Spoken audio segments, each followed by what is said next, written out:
सभी प्यारे बच्चों को मेरा नमस्कार। आपका अपना यूट्यूब चैनल LKM मीना पे सभी का स्वागत है। तो प्यारे बच्चों, आज की वर्कशीट हमारी शिक्षा निदेशालय की तरफ से दी जाने वाली कार्यपत्र संख्या हमारी 33, ठीक है। और विषय हमारा विज्ञान। ये कक्षा 8 की वर्कशीट है। यहाँ पे सभी बच्चे अपना नाम लिखें और यहाँ पे अपने कक्षा अध्यापक का नाम लिखेंगे। आज की तारीख हमारी 12/2/2021 और दिन हमारा है शुक्रवार का, ठीक है बेटा। तो इस वर्कशीट में भी हम चर्चा करेंगे कि जंतुओं में जनन। तो हमने पिछली बार भाई कृत्रिम कीट के बारे में हमने जाना, तो आज हम इस वर्कशीट में जानेंगे कि जंतुओं में अलैंगिक जनन के बारे में जानेंगे कि जनन का वह प्रकार जिसमें केवल एक जीव ही भाग लेता है। कि एक तो होता है बेटा लैंगिक जनन। लैंगिक जनन में तो नर और मादा दोनों होते हैं, नर और मादा दोनों होते हैं। और अलैंगिक जनन में केवल एक ही जीव भाग लेता है, उसे हम अलैंगिक जनन कहते हैं। इस प्रकार के जनन में संतान अपने जनक की प्रतिलिपि होती है। जैसे उदाहरण के लिए हाइड्रा और यीस्ट में मुकुलन, हाइड्रा और यीस्ट में मुकुलन, ठीक है बेटा। और अमीबा में द्विखंडन। तो ये जीव हैं, तो उनमें ये अलैंगिक जनन होता है। एक सेकंड। हाइड्रा में मुकुलन, तो हाइड्रा में हम मुकुलन पढ़ेंगे, ओके। कि हाइड्रा में मुकुलन कैसे होता है कि हाइड्रा के शरीर पर एक या एक से अधिक उभार वाली जैसी संरचना उत्पन्न होती है, जिसे हम मुकुल कहते हैं। कि ये बेटा यहाँ पे हाइड्रा दे रखा है, जनक हाइड्रा दे रखा है। तो इसकी देखो आप आकृति देख रहे हैं, एक से अधिक उभार जैसी रचनाएं उत्पन्न होती हैं। देखो ये उभार धीरे धीरे इसमें विकसित होता हुआ मुकुलन, ये मुकुलन विकसित हो रहा है, फिर ये धीरे धीरे इतना बड़ा हो रहा है, फिर इसमें नया हाइड्रा बन के निकल रहा है नहीं निकल रहा है। पहले इतना छोटा, फिर इससे बड़ा, फिर इसमें भी हाइड्रा में भी नया हाइड्रा निकल रहा है, ठीक है ना।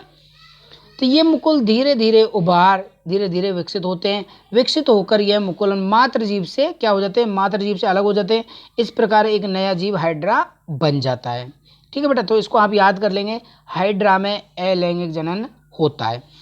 और यीस्ट जैसे जीवों में यह उभार मुकुलन जनक जीवीय कोशिकाओं से जुड़े रहते हैं। हाइड्रा में मुकुल से नया जीव विकसित होता है, इसलिए इस प्रकार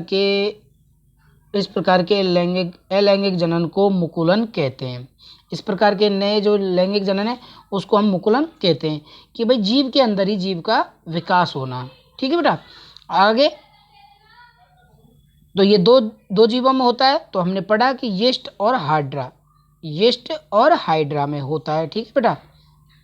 आगे और कौन सा होता है अलैंगिक जनन, जिसको हम मुकुलन कहेंगे। अमीबा में द्विखंडन विधि होती है। कौन सी होती है बेटा, द्विखंडन विधि।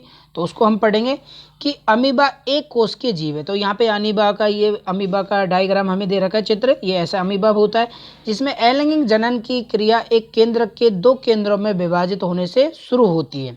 कि एक केंद्रों में देखो बेटा, जो अमीबा में अलैंगिक जनन होता है, तो देखो ये आकृति हमें अलग दिख रही है और ये आकृति हमें अलग दिख रही है। तो एक केंद्र के दो केंद्रों में विभाजित हो जाता है जब इसमें अलैंगिक जनन होता है। इसके बाद अमीबा कोशिका भी दो भागों में, मतलब दो कोशिकाओं में बढ़ जाती है, जिसके हर भाग में एक केंद्रक होता है।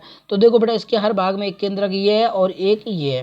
तो देखो यहाँ पे ये केंद्रक अलग अलग हमें दिमाग दिखा रखा है कि अमीबा का ये जनक है, फिर इसका केंद्रक का विभाजन होगा तो इस प्रकार बनेगा, फिर इसका अमीबा का विभाजन होगा तो ये दो केंद्रक हमारे इसमें बन जाएंगे।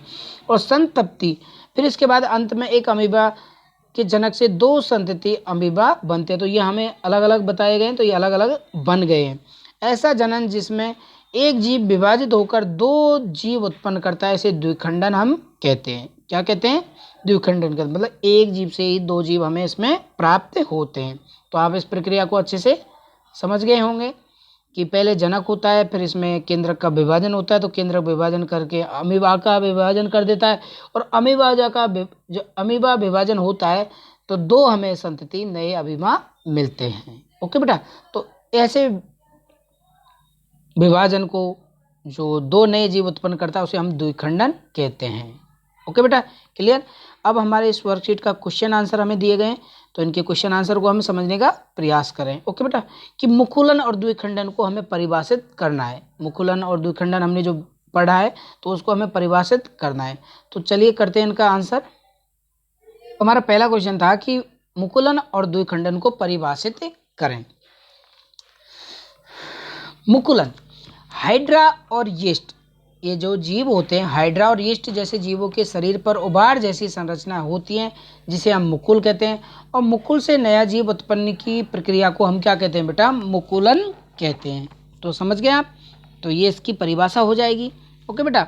द्विखंडन क्या होती है कि ऐसा जनन जिसमें एक जीव विभाजित होकर दो नए जीव उत्पन्न करता है, तो उसको हम द्विखंडन कहेंगे। ओके बेटा। अगला हमारा नेक्स्ट क्वेश्चन क्या था वो हम पढ़ें कि ऐसे जीवों के उदाहरण दे जो मुकुलन और द्विखंडन को देखा जा सकता है। तो एक हाइड्रा यीस्ट में तो बेटा मुकुलन होगा, ठीक है, और अमीबा में क्या होगा बेटा? द्विखंडन। क्लियर बेटा? तो ये हमारे जीव हो गए जिनमें मुकुलन और द्विखंडन से जीव उत्पन्न होते हैं। अब हमारा तीसरा क्वेश्चन है कि अलैंगिक जनन में नए जीव को जनक जीव की प्रतिलिपि क्यों कहा गया है? कि अलैंगिक जनन द्वारा उत्पन्न हुई संतति आकारिक व आनुवांशिक रूप से एकमात्र जनक के समान होती है, अतः इन्हें क्लोन या प्रतिलिपि कहा जाता है। कि भाई उससे जो जीव से ये प्राप्त हो रही है तो उनकी प्रतिलिपि तो होगी, तो उन्हीं से ये, इसलिए इनको क्लोन या प्रतिलिपि कहा जाएगा। अगला हमारा नेक्स्ट क्वेश्चन,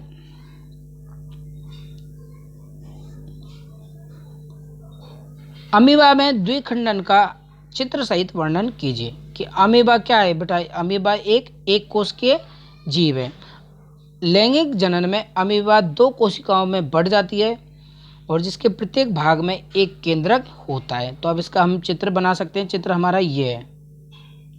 तो अमीबा का हमने चित्र, अमीबा का बेड पहला एक होता है, फिर धीरे धीरे इसका विभाजन होता है केंद्रक का, फिर इसका दो रूप बढ़ते हैं और दो रूपों से जब इसका विभाजन होता है अमीबा में द्विखंडन, तो एक नया अमीबा और एक दूसरा, दो नए अमीबा की संतति हमें प्राप्त होती है। तो ये इसका आप चित्र बना लें।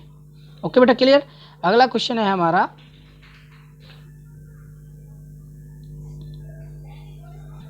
अगला क्वेश्चन था हमारा कि हाइड्रा में मुकुलन का चित्र सहित वर्णन कीजिए। तो हमें अब हाइड्रा के बारे में जानना है। तो ये भाई हाइड्रा के शरीर पर उभार जैसी संरचना होती है जिसे हम मुकुल कहते हैं। मुकुल से नया जीव उत्पन्न की प्रक्रिया को हम मुकुलन कहते हैं। तो ये इस प्रकार बेटा, ये मैंने अच्छे से चित्र आपको बना दिया कि भाई किस प्रकार की, जैसे ये हमारा हाइड्रा है तो इसमें धीरे धीरे ये विधि पनपती है, ठीक है ना बेटा। जब इसमें हम उभार संरचना इसमें प्राप्त होगी तो धीरे धीरे ये मुकुल निकलेगा। उसके बाद मुकुल के अंदर भी दूसरा मुकुल निकल के आ जाएगा। तो इससे ही हमें जीव की प्राप्ति होती है। तो इस विधि को हम मुकुलन कहते हैं। तो हाइड्रा में मुकुलन का चित्र हम बना देंगे। ओके बेटा। तो इस प्रकार आपकी वर्कशीट कंप्लीट होती है। तो सभी प्यारे बच्चे इसे साइंस की कॉपी में नोट करें और अपने टीचर से चेक कराएं। वीडियो को लाइक और चैनल को सब्सक्राइब करना ना भूलें। Thank you.